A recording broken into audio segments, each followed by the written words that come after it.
नमस्कार, आप देख रहे हैं न्यूज़ वन इंडिया। आपके साथ मैं हूं सुरभि तिवारी। इस बीच सीएम योगी आदित्यनाथ गोरखपुर से सीधे लाइव है, आपको सीधे वहीं लिए चलते हैं। देना चाहता है क्योंकि बैंक को भी भरोसा नहीं था कि पता नहीं जो पूंजी हम देंगे सुरक्षित रहेगी या नहीं रहेगी। और इस बात का एक जो संशय था विगत 4 वर्ष के अंदर ये दूर हुआ। बैंक आम जनमानस से, आम उद्यमी से, आम किसान से, युवा के साथ जुड़ता हुआ दिखाई दिया और तेजी के साथ जो परिवर्तन सामने आए, आज उसका परिणाम था कि जिस उत्तर प्रदेश के अंदर जिसके बारे में धारणा थी कि आबादी सबसे बड़ी, लेकिन जब देश की अर्थव्यवस्था की दृष्टि से उत्तर प्रदेश की बात आती थी तो यह 5वें 6ठे नंबर पर इसकी बारी आती थी। आज मुझे प्रसन्नता है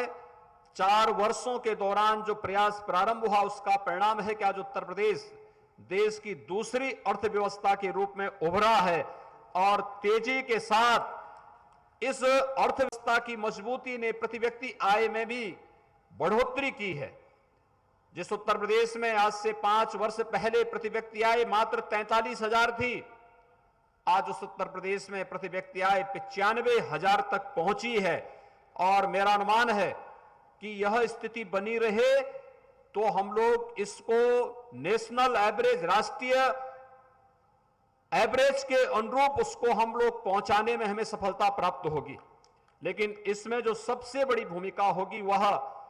जो बैंकों ने यहां पर इस लोन मेले के माध्यम से जोड़ने का प्रयास प्रारंभ किया है, जिसमें किसान क्रेडिट कार्ड, कृषि उपकरण के वितरण के लिए, डेयरी और पोल्ट्री फार्म के लिए, ट्रैक्टर के लिए, एसएसजी के लिए, ओडीओपी के लिए, एमएसएमई यूनिट के लिए और भी अन्य जो इस प्रकार के अलग अलग कार्य जो छोटे स्तर पर हो सकते हैं। और इसीलिए प्रदेश सरकार ने भी भारत सरकार की तर्ज पर, आप याद करिए जब प्रधानमंत्री मोदी जी ने देश के अंदर जनधन अकाउंट प्रारंभ किया था, इसके बाद उन्होंने प्रधानमंत्री स्टार्टअप की नीति, प्रधानमंत्री स्टैंडअप की नीति को प्रारंभ आगे बढ़ाया था और फिर प्रधानमंत्री मुद्रा योजना के साथ उसकी अलग अलग कैटेगरी को शिशु, किशोर और तरुण के रूप में आगे बढ़ा करके देश के युवाओं को, देश के एमएसएमई उद्यमियों को बैंकों के साथ जोड़ने का एक प्रयास प्रारंभ किया था। इसके मेले लगाए गए थे, एक अभियान चला था पूरे देश के अंदर और उत्तर प्रदेश ने जब इस दिशा में नया प्रयास प्रारंभ किया, आज उसके बेहतर परिणाम हमारे सामने हैं। अकेले उत्तर प्रदेश में 7 करोड़ से अधिक जनधन अकाउंट धारी हैं और मुझे प्रसन्नता है कि गोरखपुर में भी इनकी संख्या, अकेले अगर हम गोरखपुर की बात करते हैं तो गोरखपुर में लगभग 17.5 लाख से अधिक हम लोगों ने जनधन अकाउंट अकेले गोरखपुर जनपद के अंदर खोले गए हैं। यानी 55 लाख की आबादी के जनपद में 17.5 लाख से अधिक केवल जनधन अकाउंट धारी, ये 2017 के बाद 2014 के बाद ये अकाउंट अलग अलग वर्षों में खुलते हुए गए और इनको वित्तीय समावेशन के साथ जोड़ने का एक अभिनव कार्य जनपद के अंदर इस दौरान हुआ है। आपको याद होगा कोविड-19 के दौरान जनधन अकाउंट धारी हर महिला लाभार्थी के खाते में प्रधानमंत्री जी ने 500 रुपए हर माह 3 महीने तक उनके अकाउंट में देने का काम भी किया था, जिससे वो अपने सामान्य जरूरतों की पूर्ति उसके माध्यम से कर सके। और आज इन अकाउंट का सबसे अच्छा लाभ प्रधानमंत्री किसान सम्मान निधि से आच्छादित होने वाले किसानों को प्राप्त हो रहा है। ये अकाउंट धारी जो भी हैं, चाहे वह किसी भी योजना से हैं, शासन की योजना जब डीबीटी के माध्यम से उसके पास जाती है तो भ्रष्टाचार से पूरी तरह मुक्त होकर के पूरी की पूरी पूंजी लाभार्थी के पास जाती है और लाभार्थी उस पूंजी का उपयोग अपने स्वयं के आर्थिक उन्नयन के साथ साथ अपने व्यवसाय को तीव्रता के साथ आगे बढ़ाने में कर सकता है। और यही कार्य हम लोगों ने जहां प्रधानमंत्री पीएम योजना के माध्यम से,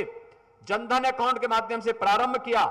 वही कोविड-19 के दौरान पीएम स्वनिधि योजना का लाभ स्ट्रीट वेंडर्स को भी उपलब्ध करवाने में बहुत बड़ा कार्य हुआ है। मुझे बहुत प्रसन्नता है कि अकेले गोरखपुर में 15,898 आवेदनों के सापेक्ष 12,872 को के ऋण आवेदन पत्रों में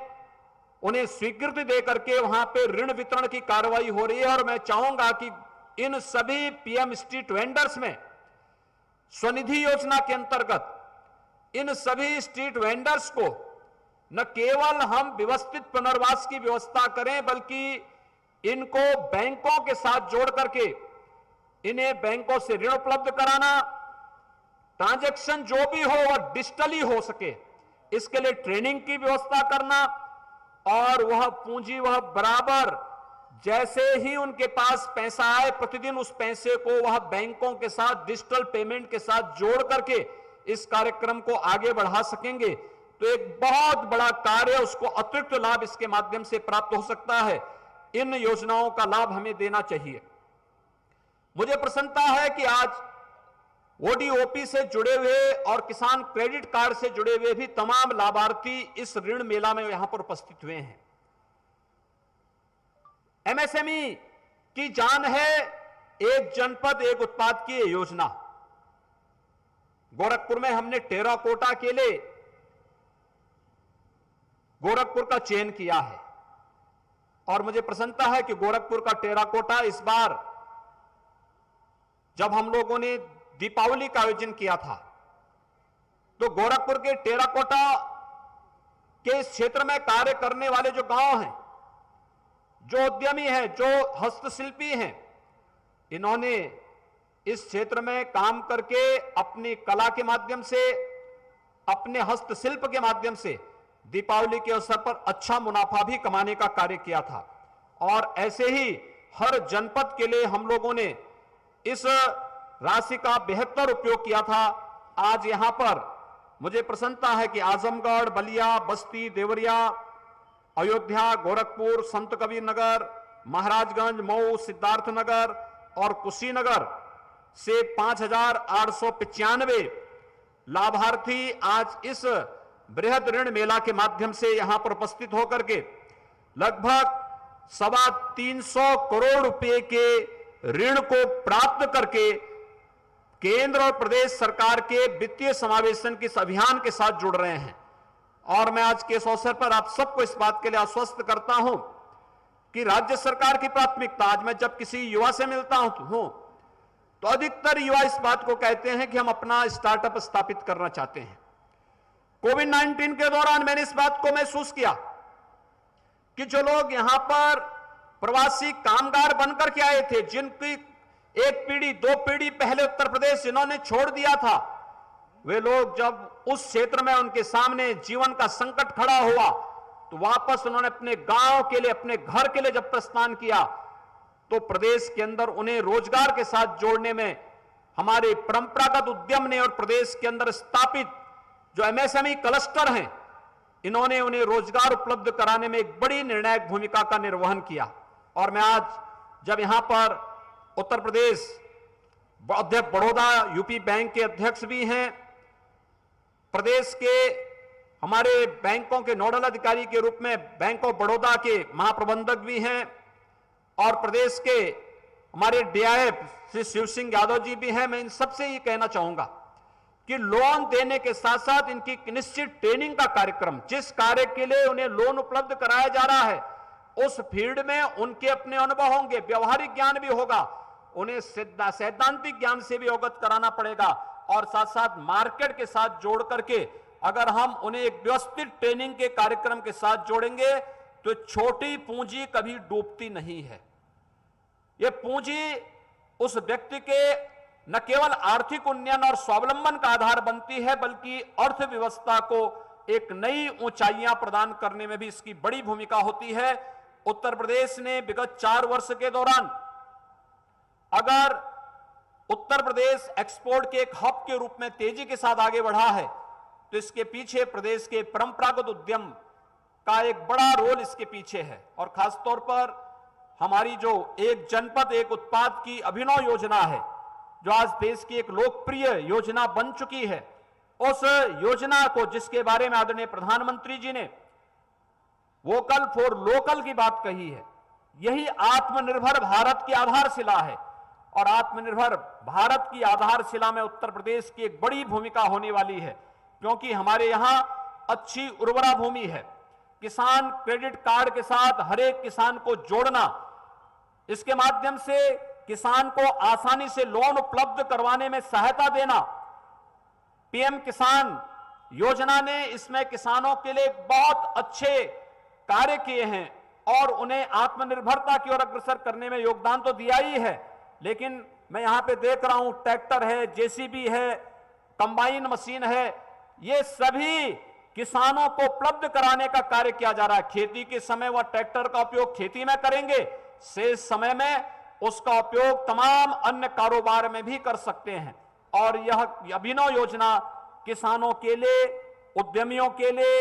एमएसएमई यूनिट में काम करने वाले लोगों के लिए और अपना स्टार्टअप स्थापित करने के लिए तैयार नौजवानों के लिए निर्णायक साबित हो सकती है। आज के इस अवसर पर मैं यहां पर प्रदेश के जो भी हमारे बैंक हैं उन सबसे इसी बारे में कहूंगा। हमने हर जनपद से भी कहा है कि हर महीने इसकी एक समीक्षा जनपद स्तरीय जो बैंकर्स कमेटी है उसके द्वारा भी की जानी चाहिए। हम राज्य स्तर पर, स्टेट लेवल जो बैंकर्स कमेटी है उनके साथ भी हम लोग बैठते हैं और बहुत स्पष्ट है कि युवाओं को, उद्यमियों को, किसानों को जहां कहीं भी किसी कार्य के लिए लोन चाहिए, ऋण चाहिए, उसके बारे में उनकी पूरी ट्रेनिंग कराना, उनको पूरी जानकारी देना, उस फील्ड में उसे पारंगत करना और फिर उनके आर्थिक स्वावलंबन की दिशा में हमें एक नए प्रयास को आगे बढ़ाना चाहिए। मुझे बहुत प्रसन्नता है कि बैंक इसमें रुचि ले रहे हैं और उत्तर प्रदेश में ये बैंक का जो सीडी रेशियो है इसमें पहले की तुलना में बढ़ोतरी हुई है और आज लोग भी उस दिशा में, क्योंकि उत्तर प्रदेश में पहले लोग बैंकों के साथ या तो जुड़ना नहीं चाहते थे, न पैसा जमा करने के लिए और न ही बैंकों से लोन लेकर के इस वित्तीय समावेशन के साथ जुड़ करके स्वावलंबन और आत्मनिर्भरता की ओर अग्रसर होने में रुचि कम थी। लेकिन विगत 6 वर्षों के दौरान विभिन्न प्रकार की योजनाओं ने, जनधन अकाउंट ने, प्रधानमंत्री मुद्रा योजना ने, पीएम स्ट्रीट स्कीम ने या फिर पीएम स्टार्टअप और स्टैंडअप की योजनाओं ने इस दिशा में काफी जागरूकता का काम किया है और कोरोना कालखंड के दौरान तो ये योजनाएं बहुत ही लोकप्रियता की नई ऊंचाइयों को प्राप्त की हैं। आज के इस अवसर पर मैं एक बार फिर से सभी वित्तीय संस्थाओं से, बैंकों से यही अनुरोध करूंगा कि वे प्रदेश के अंदर जमा पूंजी के सापेक्ष जो लक्ष्य होना चाहिए हमारा, हम लोगों ने एक लक्ष्य दिया है कि हम 51% से बढ़कर के पहले चरण में 60% तक, फिर 60 से हम इसे 75% तक सीडी रेशियो को प्रदेश के अंदर कैसे ले जा सकें। हर एक बैंक के लिए एक टारगेट तय होना चाहिए और उस टारगेट के अनुरूप अगर हम इसे समयबद्ध ढंग से आगे बढ़ा सकेंगे तो निश्चित ही प्रदेश एक नई अर्थव्यवस्था के रूप में आगे बढ़ेगा और जिसके बारे में प्रधानमंत्री जी का जो संकल्प है कि 2024 तक भारत की अर्थव्यवस्था को 5 ट्रिलियन यूएस डॉलर तक पहुंचाना है। हम उत्तर प्रदेश की इकोनॉमी को भी 1 ट्रिलियन यूएस डॉलर तक पहुंचाने के उस लक्ष्य को प्राप्त करने में एक बड़ी भूमिका का निर्वहन कर पाएंगे। एक बार फिर से आज के इस बृहद ऋण मेला के लिए मैं यहां पर अध्यक्ष बड़ौदा यूपी बैंक को, बैंक ऑफ बड़ौदा को और इस फील्ड में कार्य करने वाले सभी बैंकर्स को हृदय से धन्यवाद देते हुए सभी लाभार्थियों को अपनी शुभकामनाएं देता हूं और विश्वास व्यक्त करता हूं कि बैंकों से जो पैसा लिया है हम उसके बारे में पूरी जानकारी लेकर के अपने बिजनेस को बढ़ाएं और उस पूंजी को समयबद्ध ढंग से अगर बैंकों में जमा करेंगे तो आपको आने वाले समय में उससे ज्यादा ऋण उपलब्ध होने में सहायता मिलेगी। आप सबके प्रति मेरी शुभकामनाएं। धन्यवाद। जय हिंद।